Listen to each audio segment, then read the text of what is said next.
पुलवामा जो हमला हुआ उससे दुखी होकर जब हमारे देश के प्रधानमंत्री माननीय नरेंद्र मोदी जी बनारस से चुनाव लड़ रहे थे तो मेरे से रहा नहीं गया कि एक ऐसा व्यक्ति जो हमारे जवानों की लाशों के ऊपर राजनीति करके चुनाव लड़ रहा, तो मैंने निश्चय किया था कि मैं बनारस में इनके खिलाफ चुनाव लड़ूंगा। मैंने प्रयास किया। जब इसे लगा कि अब आपके सामने एक सच्चा सैनिक है, ये चौकीदार बन के फिर रहे, जब इनको लगा कि अब असली देश का चौकीदार आपके सामने आया है, तो धोखेधड़ी से उन्होंने मेरा पर्चा खारिज करा दिया। अगर दी हुए मुझे चुनाव लड़ने देते तो शायद आज वो सत्ता में ना होते।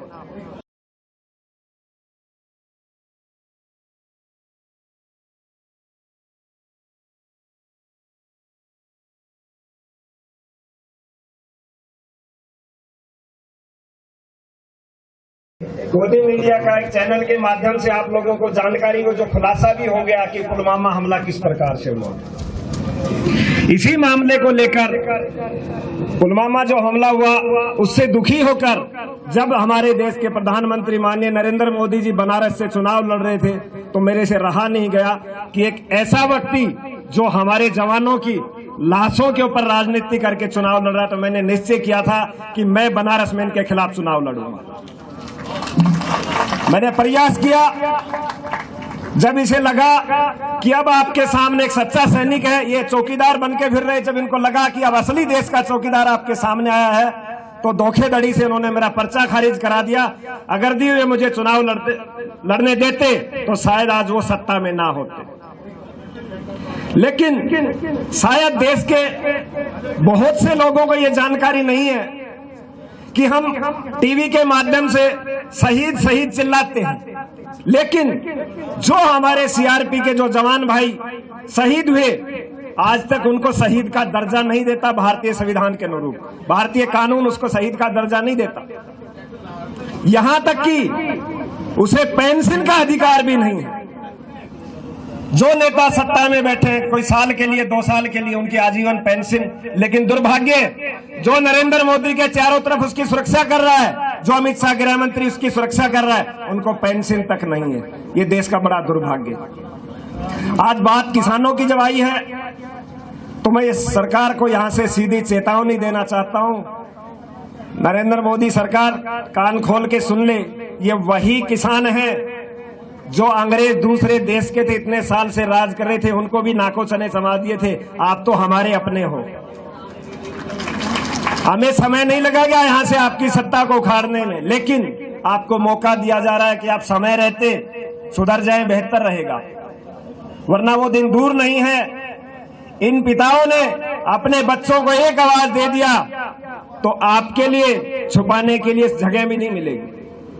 लेकिन हम इस देश के प्रति इतने, हमारे किसान को ये सच है, देश के प्रति इतनी वफादार है, वो आज भी ये कहता है कि बेटा अपनी लड़ाई मैं लड़ूंगा, तू अपने तिरंगे के मान सम्मान के लिए सेना को देख, अपने देश की सीमाओं को देखेगा। आपने 26 जनवरी के अंदर भी देखा होगा, जितने हमारे सैनिक भाई थे उन्होंने अपनी ड्यूटी निभाई और किसानों ने अपनी ड्यूटी निभाई। तो ये सत्ता को ये समझना पड़ेगा, कहीं ऐसा ना हो कि ये जवान और किसान एक साथ खड़ा हो गया, तब आपको रास्ता कहां मिलेगा।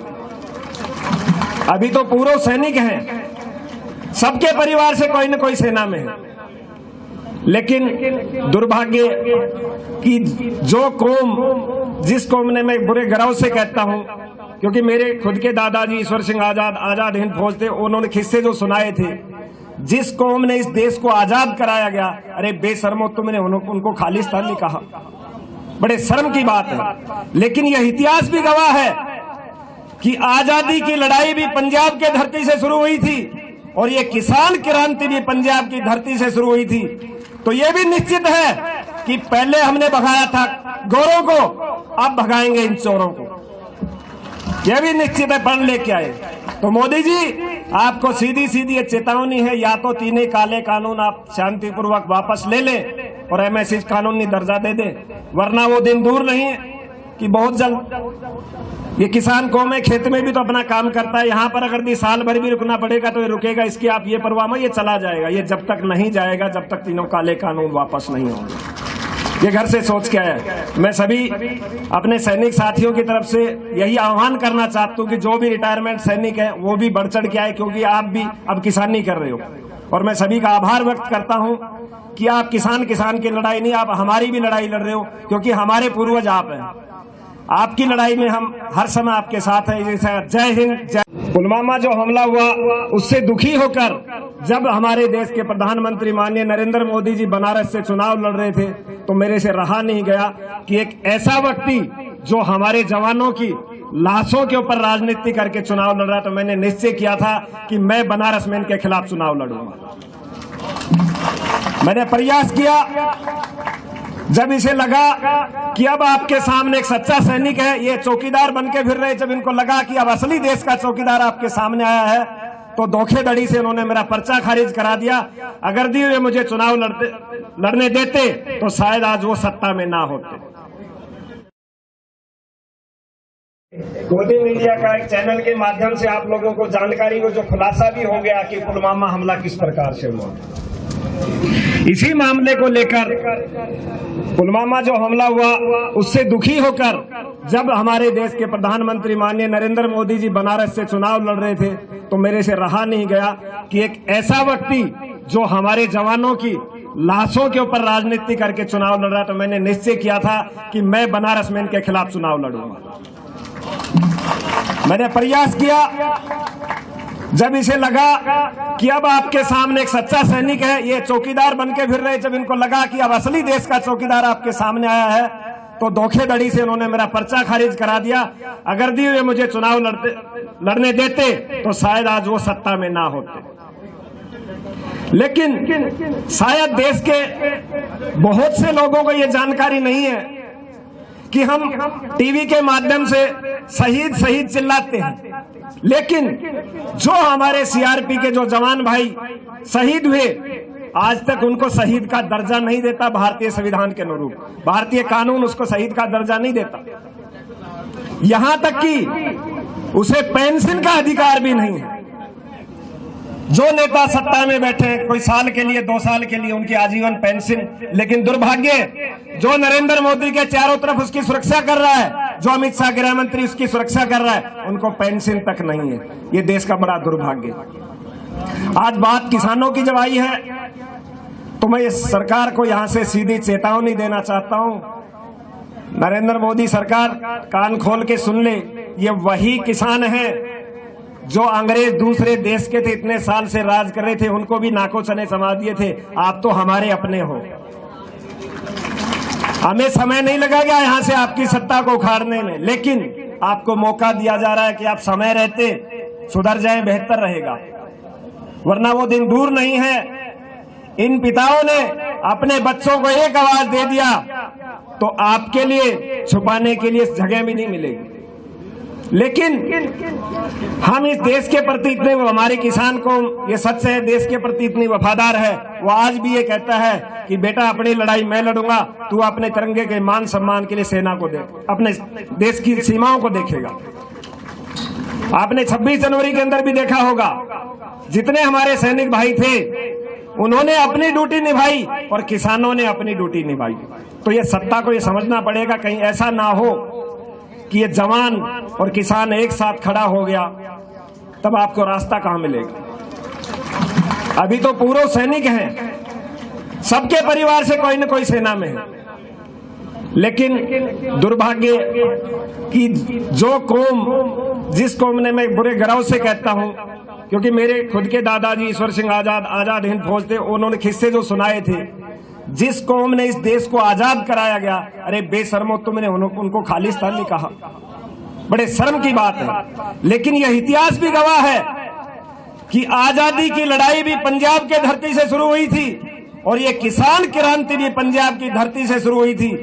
तो ये भी निश्चित है कि पहले हमने भगाया था गोरों को, अब भगाएंगे इन चोरों को, यह भी निश्चित है। पढ़ लेके आए तो मोदी जी, आपको सीधी सीधी ये चेतावनी है, या तो तीनों काले कानून आप शांतिपूर्वक वापस ले लें और एमएससी कानूनी दर्जा दे दें, वरना वो दिन दूर नहीं है कि बहुत जल्द ये किसान कौम है, खेत में भी तो अपना काम करता है, यहाँ पर अगर साल भर भी रुकना पड़ेगा तो ये रुकेगा, इसकी आप ये परवाह मत, ये चला जाएगा। ये जब तक नहीं जाएगा, जब तक तीनों काले कानून वापस नहीं होंगे। ये घर से सोच के आया। मैं सभी अपने सैनिक साथियों की तरफ से यही आह्वान करना चाहता हूँ कि जो भी रिटायरमेंट सैनिक है वो भी बढ़ चढ़ के आए, क्योंकि आप भी अब किसानी कर रहे हो। और मैं सभी का आभार व्यक्त करता हूँ कि आप किसान की लड़ाई नहीं, आप हमारी भी लड़ाई लड़ रहे हो, क्योंकि हमारे पूर्वज आप हैं। आपकी लड़ाई में हम हर समय आपके साथ हैं। जैसे जय हिंद, जय जवान, जय किसान।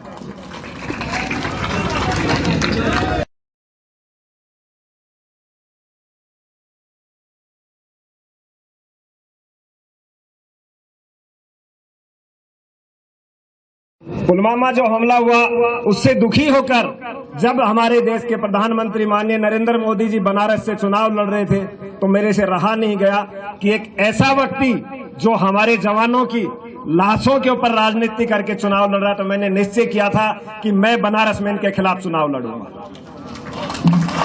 मैंने प्रयास किया। जब इसे लगा कि अब आपके सामने एक सच्चा सैनिक है, ये चौकीदार बन के फिर रहे, जब इनको लगा कि अब असली देश का चौकीदार आपके सामने आया है, तो धोखेधड़ी से उन्होंने मेरा पर्चा खारिज करा दिया। अगर दी मुझे चुनाव लड़ने देते तो शायद आज वो सत्ता में ना होते। मोदी मीडिया का एक चैनल के माध्यम से आप लोगों को जानकारी हो, जो खुलासा भी हो गया कि पुलवामा हमला किस प्रकार से हुआ। इसी मामले को लेकर पुलवामा जो हमला हुआ उससे दुखी होकर जब हमारे देश के प्रधानमंत्री माननीय नरेंद्र मोदी जी बनारस से चुनाव लड़ रहे थे तो मेरे से रहा नहीं गया कि एक ऐसा व्यक्ति जो हमारे जवानों की लाशों के ऊपर राजनीति करके चुनाव लड़ रहा, तो मैंने निश्चय किया था कि मैं बनारस में इनके खिलाफ चुनाव लड़ूंगा। मैंने प्रयास किया। जब इसे लगा कि अब आपके सामने एक सच्चा सैनिक है, ये चौकीदार बन के फिर रहे, जब इनको लगा कि अब असली देश का चौकीदार आपके सामने आया है, तो धोखेधड़ी से उन्होंने मेरा पर्चा खारिज करा दिया। अगर दी मुझे चुनाव लड़ने देते तो शायद आज वो सत्ता में ना होते। लेकिन शायद देश के बहुत से लोगों को ये जानकारी नहीं है कि हम टीवी के माध्यम से शहीद शहीद चिल्लाते हैं, लेकिन जो हमारे सीआरपी के जो जवान भाई शहीद हुए, आज तक उनको शहीद का दर्जा नहीं देता भारतीय संविधान के अनुरूप। भारतीय कानून उसको शहीद का दर्जा नहीं देता। यहां तक कि उसे पेंशन का अधिकार भी नहीं है। जो नेता सत्ता में बैठे हैं, कोई साल के लिए 2 साल के लिए उनकी आजीवन पेंशन, लेकिन दुर्भाग्य जो नरेंद्र मोदी के चारों तरफ उसकी सुरक्षा कर रहा है, जो अमित शाह गृह मंत्री उसकी सुरक्षा कर रहा है, उनको पेंशन तक नहीं है। ये देश का बड़ा दुर्भाग्य। आज बात किसानों की जब आई है तो मैं इस सरकार को यहां से सीधी चेतावनी देना चाहता हूं। नरेंद्र मोदी सरकार, कान खोल के सुन ले, ये वही किसान है जो अंग्रेज दूसरे देश के थे, इतने साल से राज कर रहे थे, उनको भी नाको चने समा दिए थे। आप तो हमारे अपने हो। हमें समय नहीं लगेगा यहां से आपकी सत्ता को उखाड़ने में, लेकिन आपको मौका दिया जा रहा है कि आप समय रहते सुधर जाएं, बेहतर रहेगा, वरना वो दिन दूर नहीं है।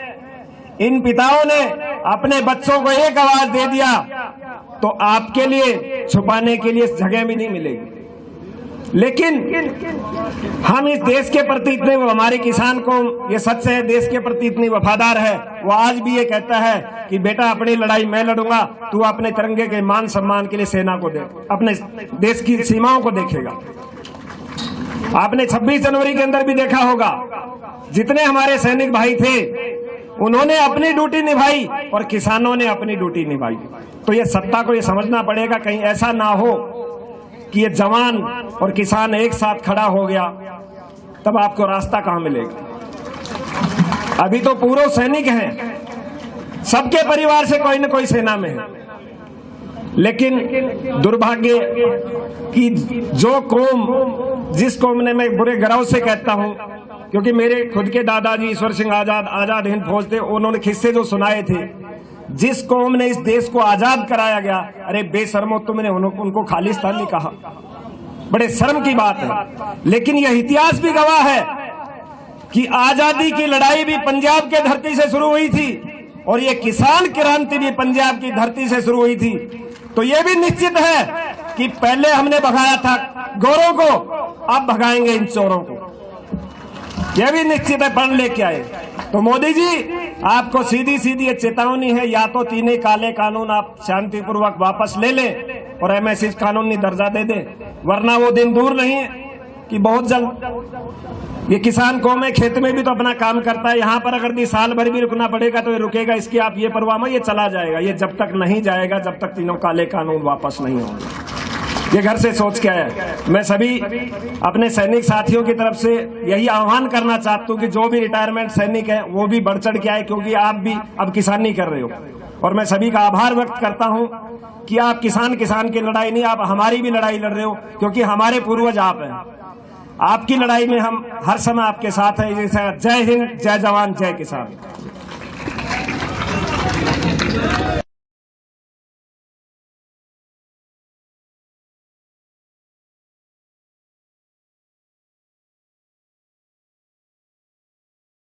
पुलवामा जो हमला हुआ उससे दुखी होकर जब हमारे देश के प्रधानमंत्री माननीय नरेंद्र मोदी जी बनारस से चुनाव लड़ रहे थे, तो मेरे से रहा नहीं गया कि एक ऐसा व्यक्ति जो हमारे जवानों की लाशों के ऊपर राजनीति करके चुनाव लड़ रहा, तो मैंने निश्चय किया था कि मैं बनारस में इनके खिलाफ चुनाव लड़ूंगा। मैंने प्रयास किया। जब इसे लगा कि अब आपके सामने एक सच्चा सैनिक है, ये चौकीदार बन के फिर रहे, जब इनको लगा कि अब असली देश का चौकीदार आपके सामने आया है, तो धोखेधड़ी से उन्होंने मेरा पर्चा खारिज करा दिया। अगर दी हुए मुझे चुनाव लड़ने देते तो शायद आज वो सत्ता में ना होते। मोदी मीडिया का एक चैनल के माध्यम से आप लोगों को जानकारी हो, जो खुलासा भी हो गया कि पुलवामा हमला किस प्रकार से हुआ।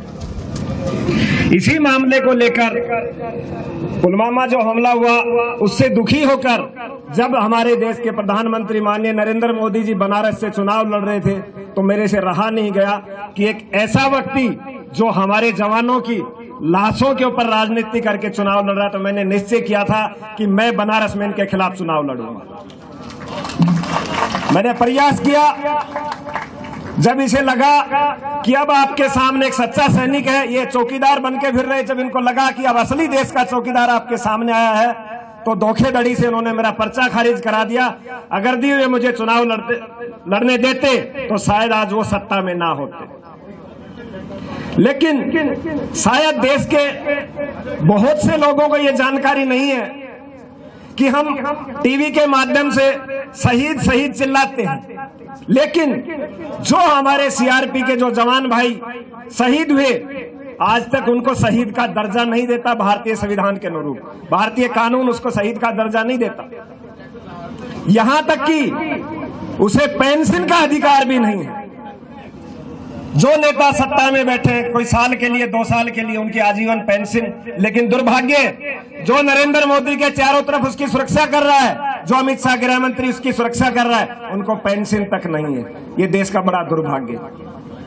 आज बात किसानों की जब आई है, तो मैं इस सरकार को यहां से सीधी चेतावनी देना चाहता हूं।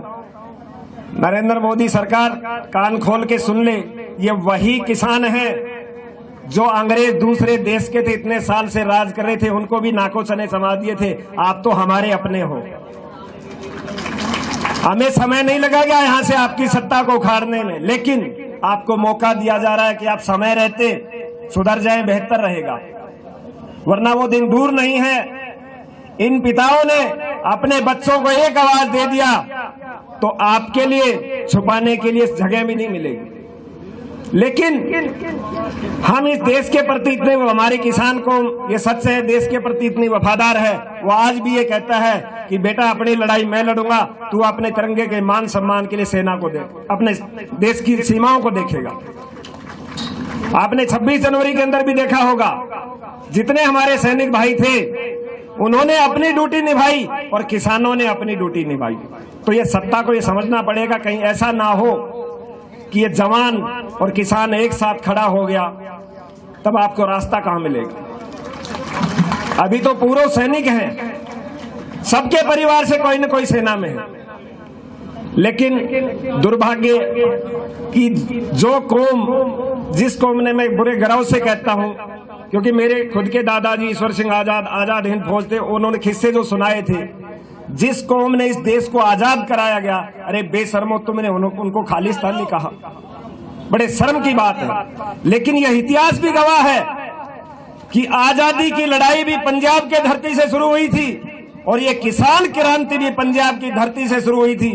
तो ये भी निश्चित है कि पहले हमने भगाया था गोरों को, अब भगाएंगे इन चोरों को, यह भी निश्चित है। पढ़ लेके आए। तो मोदी जी, आपको सीधी सीधी ये चेतावनी है, या तो तीनों काले कानून आप शांतिपूर्वक वापस ले लें और MSC कानूनी दर्जा दे दें, वरना वो दिन दूर नहीं है कि बहुत जल्द ये किसान कौम है, खेत में भी तो अपना काम करता है। यहाँ पर अगर भी साल भर भी रुकना पड़ेगा तो ये रुकेगा, इसकी आप ये परवाह मत, ये चला जाएगा। ये जब तक नहीं जाएगा, जब तक तीनों काले कानून वापस नहीं होंगे। ये घर से सोच के आया। मैं सभी अपने सैनिक साथियों की तरफ से यही आह्वान करना चाहता हूँ कि जो भी रिटायरमेंट सैनिक है वो भी बढ़ चढ़ के आए, क्योंकि आप भी अब किसानी कर रहे हो। और मैं सभी का आभार व्यक्त करता हूँ कि आप किसान की लड़ाई नहीं, आप हमारी भी लड़ाई लड़ रहे हो, क्योंकि हमारे पूर्वज आप हैं। आपकी लड़ाई में हम हर समय आपके साथ हैं। जैसे जय हिंद, जय जवान, जय किसान।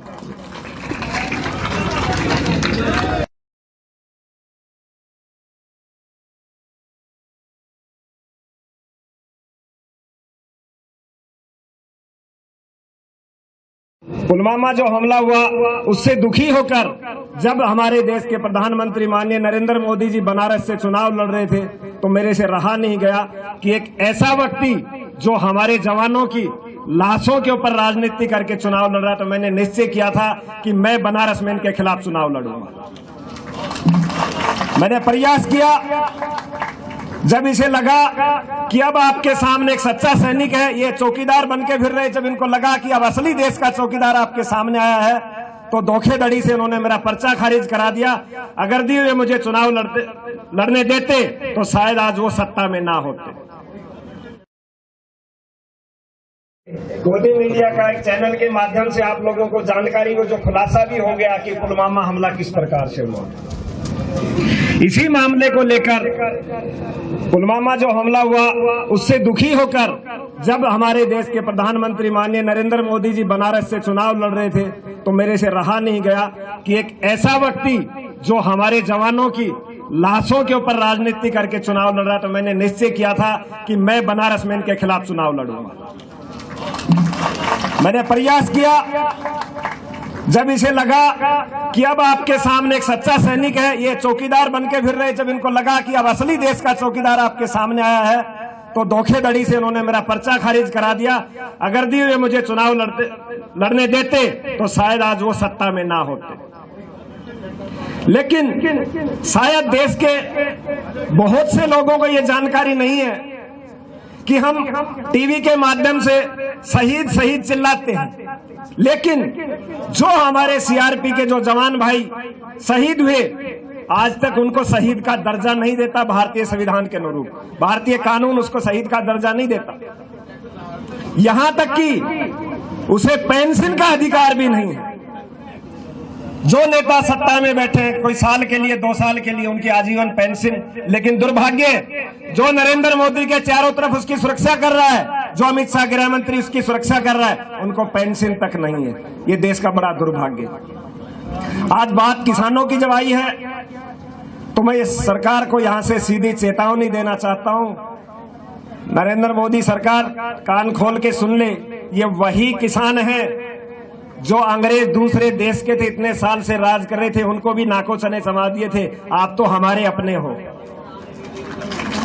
हमें समय नहीं लगेगा यहां से आपकी सत्ता को उखाड़ने में, लेकिन आपको मौका दिया जा रहा है कि आप समय रहते सुधर जाएं, बेहतर रहेगा, वरना वो दिन दूर नहीं है। इन पिताओं ने अपने बच्चों को एक आवाज दे दिया तो आपके लिए छुपाने के लिए जगह भी नहीं मिलेगी। लेकिन हम इस देश के प्रति इतने, हमारे किसान को ये सच है, देश के प्रति इतनी वफादार है, वो आज भी ये कहता है कि बेटा अपनी लड़ाई मैं लड़ूंगा, तू अपने तिरंगे के मान सम्मान के लिए सेना को देख, अपने देश की सीमाओं को देखेगा।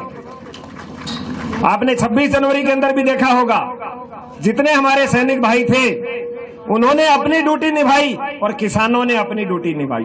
तो ये सत्ता को ये समझना पड़ेगा, कहीं ऐसा ना हो कि ये जवान और किसान एक साथ खड़ा हो गया, तब आपको रास्ता कहां मिलेगा। अभी तो पूर्व सैनिक हैं, सबके परिवार से कोई न कोई सेना में है, लेकिन दुर्भाग्य कि जो कौम, जिस कौम ने, मैं बुरे गर्व से कहता हूं क्योंकि मेरे खुद के दादाजी ईश्वर सिंह आजाद हिंद फौज थे, उन्होंने किस्से जो सुनाए थे, जिस कौम ने इस देश को आजाद कराया गया, अरे बेशर्मो तुमने उनको खालिस्तानी कहा, बड़े शर्म की बात है। लेकिन यह इतिहास भी गवाह है कि आजादी की लड़ाई भी पंजाब के धरती से शुरू हुई थी और ये किसान क्रांति भी पंजाब की धरती से शुरू हुई थी।